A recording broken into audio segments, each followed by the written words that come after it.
Tengah dalam kaitannya dengan federasi tambang rakyat.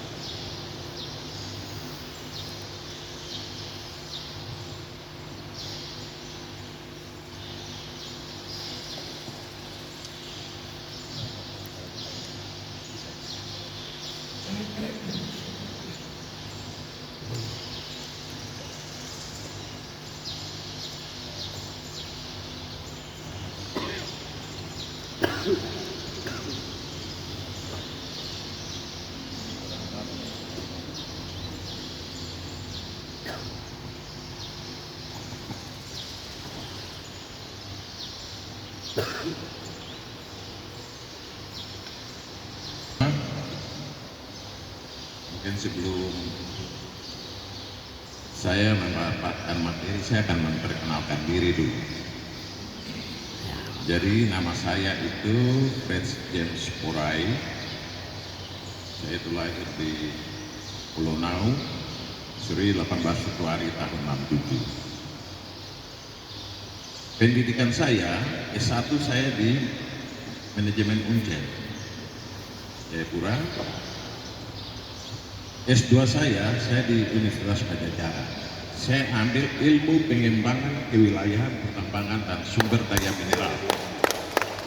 Itu S2 saya. Pada tahun 2005. Jabatan yang saya pernah duduki, saya pernah Kepala Seksi Konservasi Pertambangan pada Dinas SDM Provinsi Papua. Itu pada tahun 2007. Berikut saya Kepala Bidang Data dan Penanggulangan pada Dinas SDM Provinsi Papua pada tahun 2009. Kepala Bidang, dan saya menjabat Sekretaris Dinas Energi dan Sumber Daya Mineral Provinsi Papua pada tahun 2015. Saya ditunjuk sebagai pelaksana Kepala Dinas yaitu pada tahun 2017. Saya ditetapkan sebagai Kepala Dinas SDM Provinsi Papua yaitu pada tahun 2020. Setelah itu, pada tahun 2022 saya dipindahkan ke Provinsi Papua Tengah menjadi pelaksana Kepala Dinas Tenaga Kerja, Transmigrasi, Energi dan Sumber Daya Mineral. Jadi dari dulu di Jayapura itu SDM saja, tapi di sini tambah lagi tenaga kerja dan transmigrasi. Tapi ada SDM juga. Yang berikut, saya ditetapkan sebagai Kepala Dinas itu pada tahun 2023. Kepala Dinas definitif tenaga kerja, transmigrasi, energi dan sumber daya mineral. Pada tahun 2024 juga saya pernah melaksanakan saya berlaku pejabat Sekretaris Daerah Provinsi Papua Tengah pada tahun 2000. Hanya sebentar saja. Saya pangkat terakhir itu Pembina Utama Madya 4D. Ya, berikut kita namanya pemerintah.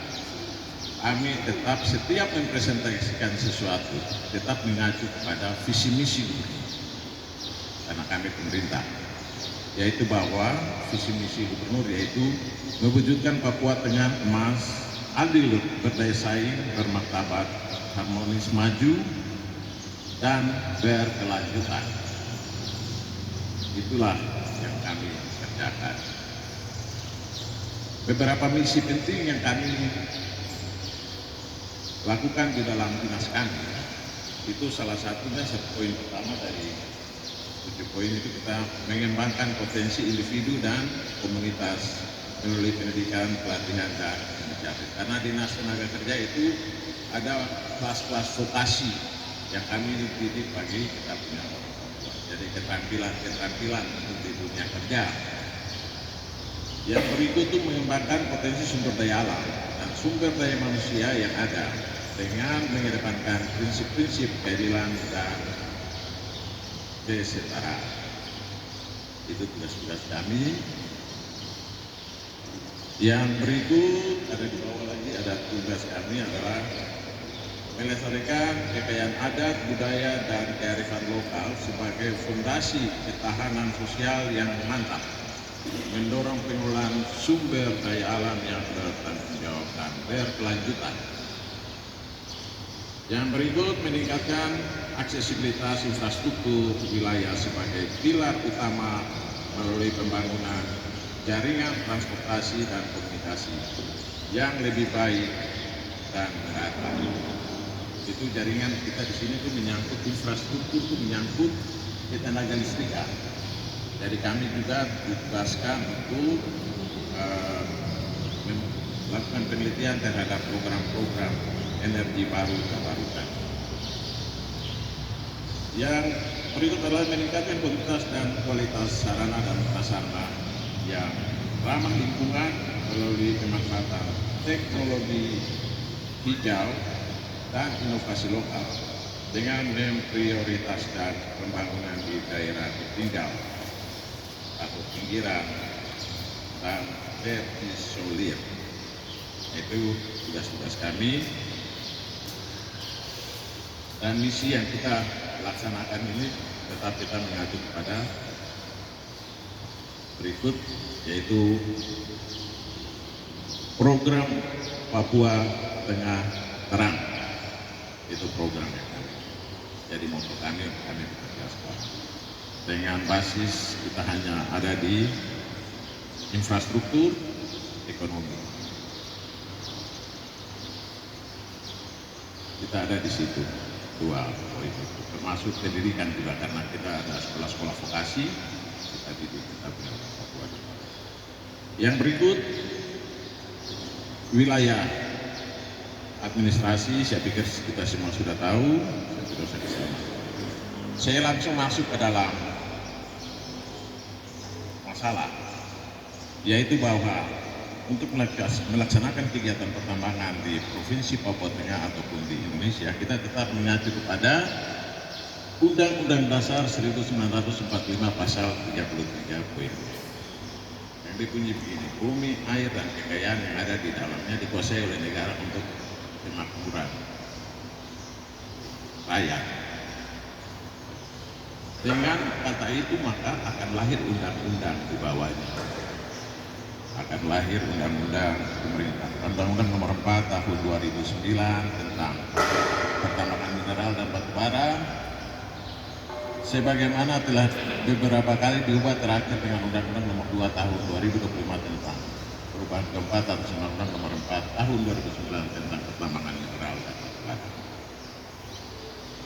Dan ada juga Undang-Undang Pemerintahan Daerah Undang-Undang 23 sebagai landasan hukum yang kita gunakan, dan juga Undang-Undang Otonomi Khusus Nomor 2 Tahun 2021. Harusnya mungkin berdiri, boleh kan? Izin ya? Boleh. Silakan. Silakan. Iya, saya berdiri sedikit supaya. Ya. Permisi ya? Sama. Ya, silakan. Ya. Iya. Jadi untuk kita melaksanakan pertambangan di Indonesia, kita memakai undang-undang ini. Namun ada hal yang spesial yang kita pakai di sini, yaitu Peraturan Pemerintah Nomor 106 Tahun 2001 tentang kewenangan dan kelembagaan pelaksanaan kebijakan otonomi khusus di Provinsi Papua. Jadi tanggal 15 Oktober, disitulah kewenangan sejujurnya yang kita dapat di Provinsi Papua yang menganut otonomi khusus. Di situ kami punya kewenangan dalam pengelolaan pertambangan rakyat, itu menjadi kewenangan pemerintah Provinsi Papua. Pada saat belum keluar Perpres 55, kewenangan otonomi khusus hanya berlaku di Provinsi Papua. Di Indonesia cuma ada di Papua, Aceh, daerah-daerah yang menganut otonomi khusus. Itu saja, khusus itu hanya berlaku.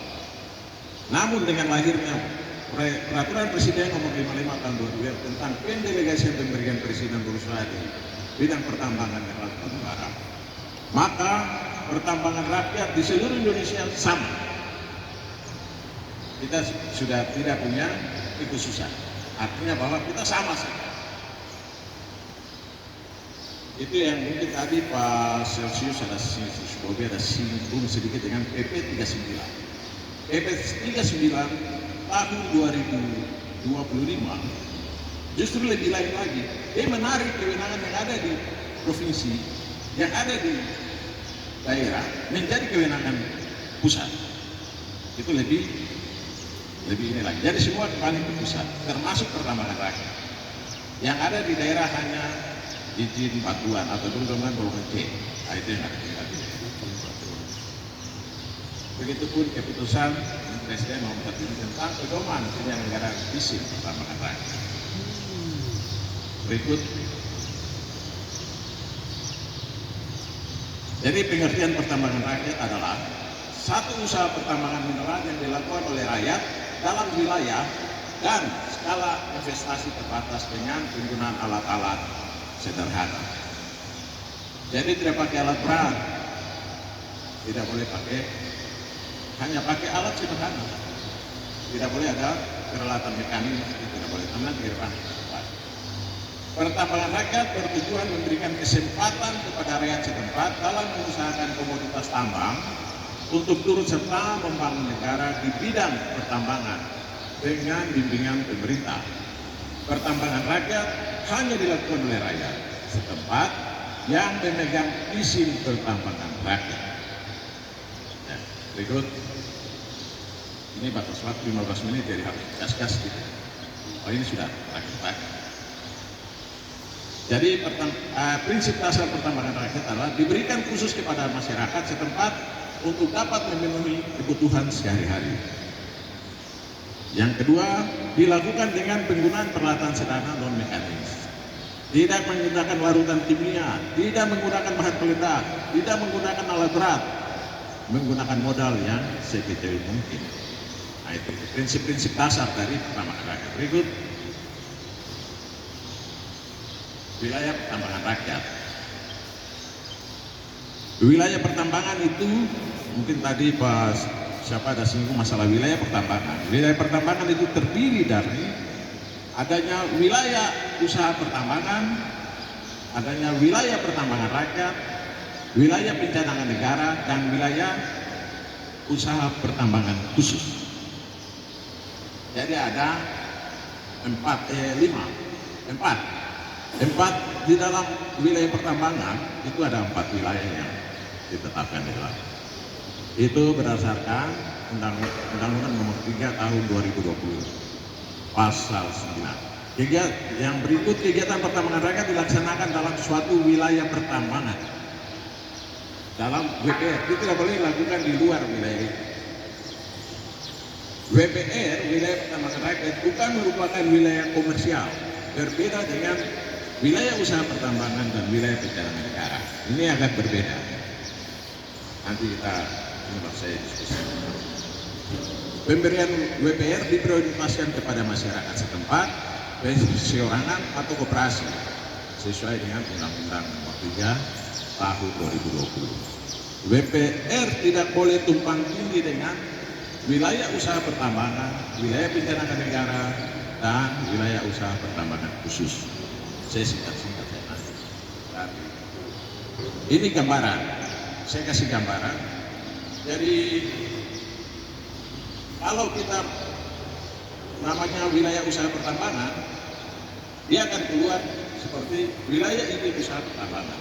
Itu akan keluar seperti IUP sampai dengan SPT, surat izin pertambangan batuan. Nah itu. Jadi ada 4 tadi kan, jadi pada tahap pertama itu wilayah pertama. Kedua WPR. WPR pada saat kita laksanakan, WPR ditetapkan, baru izin pertambangan rakyat bisa dikeluarkan. Sedangkan wilayah usaha pertambangan khusus WUPK ini sama dengan PT Freeport Indonesia. Dikeluarkan ya. Wilayah izin usaha pertambangan khusus. Itu yang namanya, kalau izinnya adalah IUPK, izin usaha pertambangan khusus. Sedangkan kalau wilayah pencadangan negara itu keluar dengan wilayah usaha pertambangan khusus. Nanti izinnya, wilayahnya adalah wilayah izin usaha pertambangan khusus dengan izinnya adalah izin usaha pertambangan khusus. Itu gambaran saya berdasarkan peraturan pemerintah nomor 5 tahun 2023 tentang wilayah pertambangan. Berikut. Nah, ini. Latar belakang pertambangan rakyat, latar belakang IPR yang terdaftar secara legal jumlahnya sangat sedikit. Sebaran kegiatan tambang yang dilakukan oleh rakyat tanpa izin tersebar hampir di seluruh Indonesia. Manfaat kegiatan tambang oleh rakyat tanpa izin tidak berdampak pada perekonomian daerah. Artinya tidak ada penerimaan daerah yang kita dapat dengan kondisi pertambangan rakyat saat ini. Kegiatan pertambangan masyarakat tanpa izin berdampak terhadap lingkungan dan keselamatan perdagangan. Wilayah pertambangan rakyat diberikan maksimal luasannya 100 hektar dengan mempunyai cadangan mineral logam dengan kedalaman maksimal 100 meter. Ini berdasarkan aturan, jadi 100 meter bisa. WPR diusulkan gubernur atas rekomendasi bupati. Sebelum IPR kita terbitkan, harus ada WPR yang gubernur usulkan. Tapi ada syarat yang pelaksanaan kita bahas bersama. Di dalam satu WPR, karena 100 hektar, kita bisa beberapa WPR di dalam izin pertambangan rakyat. Untuk mendapat IPR, pemohon harus memenuhi syarat administrasi, syarat teknis, persyaratan finansial. Ya. Ini bagaimana kita mengusulkan WPR. Kita mau penetapan penyusunan pedoman penetapan WPR ya seperti ini. Gubernur mengusulkan kepada menteri. Menteri akan kasih kepada minta persetujuan DPR RI untuk menetapkan. Setelah ditetapkan baru bisa menteri tetapkan yang namanya wilayah pertambangan rakyat. Itu biasa jadi satu dengan wilayah pertambangan Papua di dalamnya jadi satu. Nanti sini saya datangkan berikut. Waktu masih berapa menit lagi?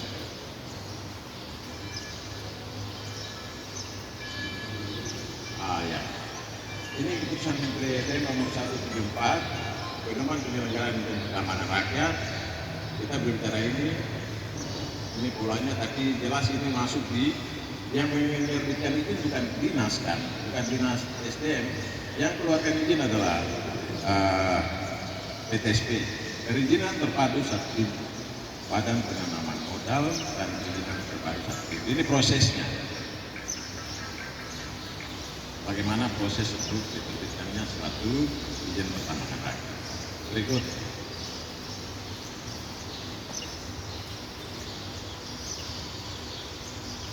Ini WPR yang sudah ada di Provinsi Papua Tengah.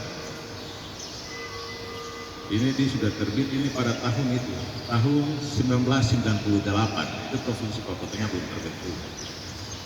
Itu keputusan Dirjen itu ada WPR Nabire 1, ada WPR Nabire 2 dengan luasan 18.030 hektar, 20 hektar, dan ada yang WPR Paniai 2.581,6 hektar. Ini sudah ada. Kalau WPR sudah ada, berarti masyarakat bisa ajukan yang namanya IPR. Jadi total luas lahan itu sekitar 2.614,63 hektar. Berikut. Ini contoh perizinan yang sudah kami kasih keluar. Waktu itu di Provinsi Papua kita sempat kasih keluar beberapa izin dari PTSP yang ada di Topo karena WPR-nya sudah ada. Jadi masyarakat adat meminta, untuk keluarkan izin, kita kasih keluar. Yang namanya Koperasi Produsen Abu Bumi Madani. Itu sudah. Jadi ada dua koperasi ini dengan luas 10 hektar. emas aluvial itu emas yang mudah ditambang. Jadi ini tidak bisa kita samakan dengan tambang-tambang yang primer yang menggunakan alat-alat berat. Berikut, itu contoh saja, contoh yang kita sebutkan. Sedangkan ini contoh, kami mengusulkan kepada Menteri, kita bikin surat ini minta ke Menteri, kok tetapkan wilayah-wilayah ini rakyat dulu. Kita bikin ada yang 61 blok, itu dari Pak Bupati. Yang tadi kan di situ harus ada rekomendasi, toh? Nah, itu di rekomendasi ada. Rekomendasi Bupati yang sebelah, di sebelah adalah rekomendasi Gubernur kepada Menteri. Contoh. Berikut, itu untuk usul BPR saja. Sama juga dengan ini. Kita lagi usul juga BPR seperti ini, namun sampai sekarang belum ditetapkan oleh Kementerian. Jadi tidak bisa izin keluar. Kalau tidak ada BPR, izin tidak bisa keluar. Kami tidak bisa keluarkan. Berikut. Nah, ini yang kita punya blok-blok. Ini di luar ya pertambangan rakyat. Tapi saya mau kasih contoh tadi bagaimana apa yang namanya wilayah pencadangan, wilayah usaha pertambangan, wilayah pencadangan negara. Nah, ini contohnya seperti ini. Namanya kontrak karya ini. Ini yang zaman dulu disebut kontrak karya. Wilayah-wilayah seperti ini, Komopa, Wabu, Ubano, Ular Merah, Etnabai. Etnabai ini perbatasan antara Nabire dengan Kaimana. Ini cuma di sebelah barat saja menyangkut wilayah tadi besar contoh ini supaya masyarakat harus paham. Jadi beda pertambangan rakyat, beda juga pertambangannya. Seperti kita bilang Komopa, Wabu, Ubano, nah itu beda. Itu dia lebih banyak primer, sedangkan kalau kita bicara pertambangan rakyat kita lebih banyak aluvial atau emas yang mudah dikeruk. Ya, berikut. Nah, ini contoh cadangan yang hasil eksplorasi yang dilakukan oleh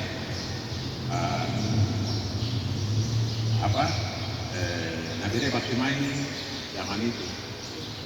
Jadi data cadangannya itu seperti ini. Wabu 119 juta, Komopa 362 juta, itu ton ya sebelumnya. Sedangkan ini punya emas itu 297,5. Ini masih data-data terdekat, data yang masih perlu lagi penambahan lagi.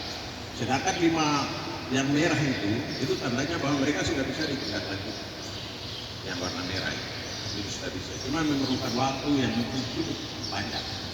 Tidak seperti sekarang dipikir langsung dari tidak bisa.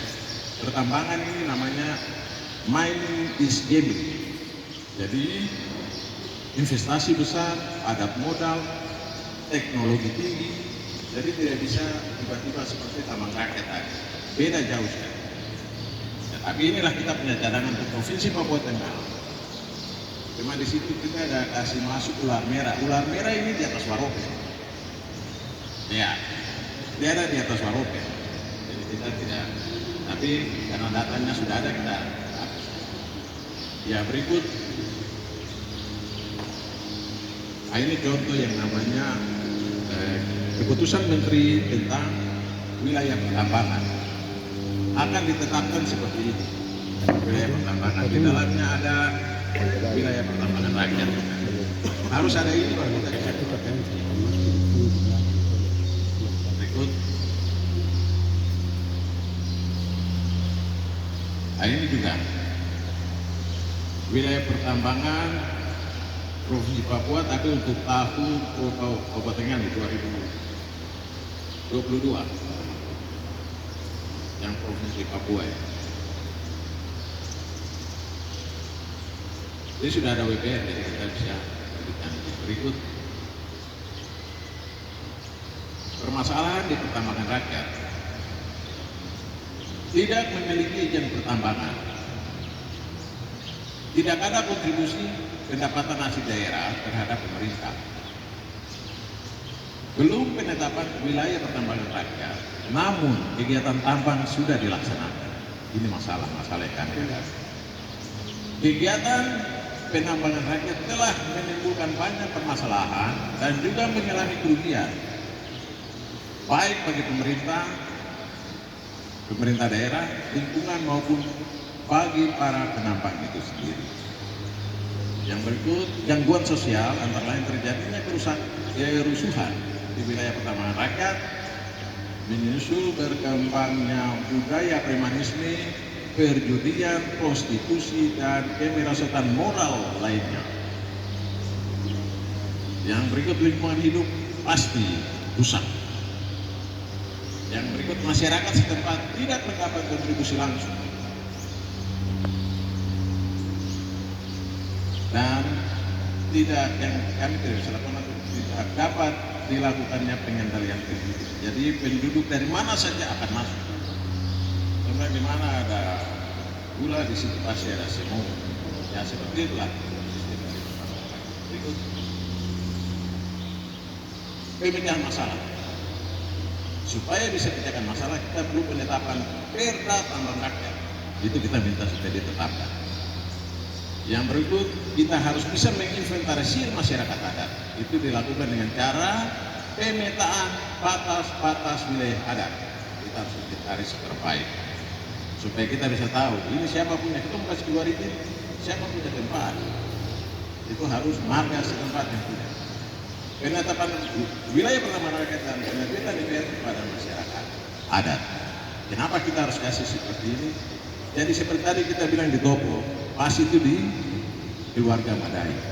Kita kasih. Mereka jadi ketua, contoh, mereka jadi ketua koperasi. Jadi siapa saja yang mau datang bekerja di situ silakan berdiri di belakang dia. Karena kita mau jadikan orang Papua jadi tuan di negerinya. Dia punya hak, dia punya modal untuk tanah. Kasihlah dia yang memiliki perizinan itu. Dia memiliki kewenangan untuk mau kerjasama dengan siapa terserah dia. Itu langkah-langkah yang pemerintah ambil. Supaya kalau dia tidak suka dengan orang yang kerja bersama dia, hari ini juga dia tidak suka, hari ini juga dikasih keluar. Kau keluar, saya bukan orang, saya tidak cocok dengan kau. Seperti itu. Yang berikut pembinaan dan pengawasan dilakukan oleh pemerintah. Tapi kan mungkin sampai di sini. Ya, terima kasih.